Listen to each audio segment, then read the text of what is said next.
Objekt Mucholapka. Dne 9. července 1930 došlo v dole Václav k výbuchu plynu a závalu, při němž zahynulo 151 horníků. Katastrofa narušila vratkou ekonomickou stabilitu na počátku velké hospodářské krize. Nakonec důl zbankrotoval a roku 1931 byl uzavřen. Velká nezaměstnanost v tomto kraji nahrála do karet NSDAP během kampaně v roce 1933. Svůj slib, že důl opět zprovozní, dodrželi. Nicméně podnik byl nerentabilní a roční produkce dosahovala přibližně 10% oproti roku 1929. V roce 1939 byl Václav opět uzavřen z důvodu velkého rizika výbuchu plynů. Výrobu trhavin zde zahájila společnost Alfred Nobel Dynamit AG. Celé údolí bylo uzavřeno a přísně střeženo. V ulici Wiejska vznikl pracovní tábor pro polské Židy.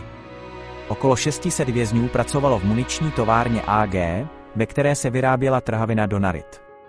Velká část produkce trhaviny se použila pro ražení podzemních komplexů Riese v Sových horách. Později vzniklo z areálu dolu Václav multifunkční komplex. Fungoval zde výše zmíněný Dynamit AG s funkční elektrárnou, ale hlavně se v areálu později usídlil i průmyslový komplex Möelke, miny, granáty a součástky pro V1, který je později spojován s nestandardními výzkumy. Pro jeho účely byl zřízen ještě jeden pracovní tábor s počtem 50 budov a kapacitou okolo 1500 vězňů. Osud vězňů zůstává dodnes neznámý, stejně jako jejich náplň práce. Pravděpodobně byli ke konci války zavražděni a pohřbeni v jedné z těžebních jam Václava. Podle toho mála, co víme, se vězni pohybovali pod přísným dozorem v sevřených útvarech a pracovali výlučně v podzemí. Našel se jen jediný svědek, který popsal, že vězni vycházející z podzemních prostor měli namodralý nebo nažloutlý nádech kůže. Tou nejzajímavější a nejzáhadnější stavbou celého areálu je obrovský 12boký železobetonový megalit, kterému se neřekne jinak než Mucholapka.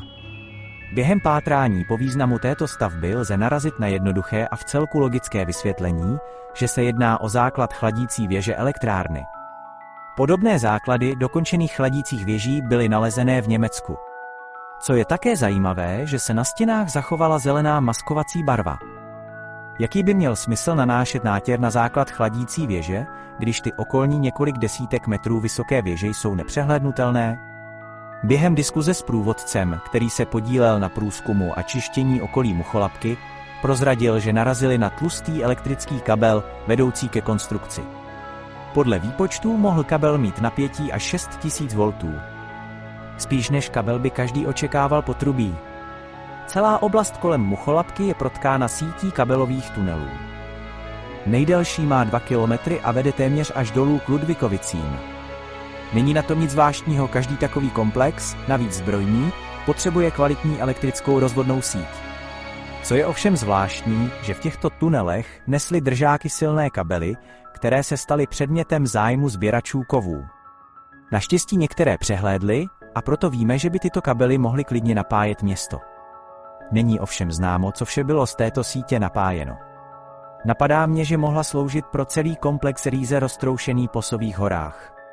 Nebo snad tato kabeláž sloužila k napájení samotné Mucholapky a s tím pojícího se nějakého tajného výzkumu. Nejméně kontroverzní teorie se pak jeví ta, že kruhový tvar Mucholapky mohl být využit jako obří cívka pro elektromagnety a celé zařízení sloužilo pro potřeby testování silového pole. Všechno jsou to dohady a domněnky. Ať si každý vybere to své.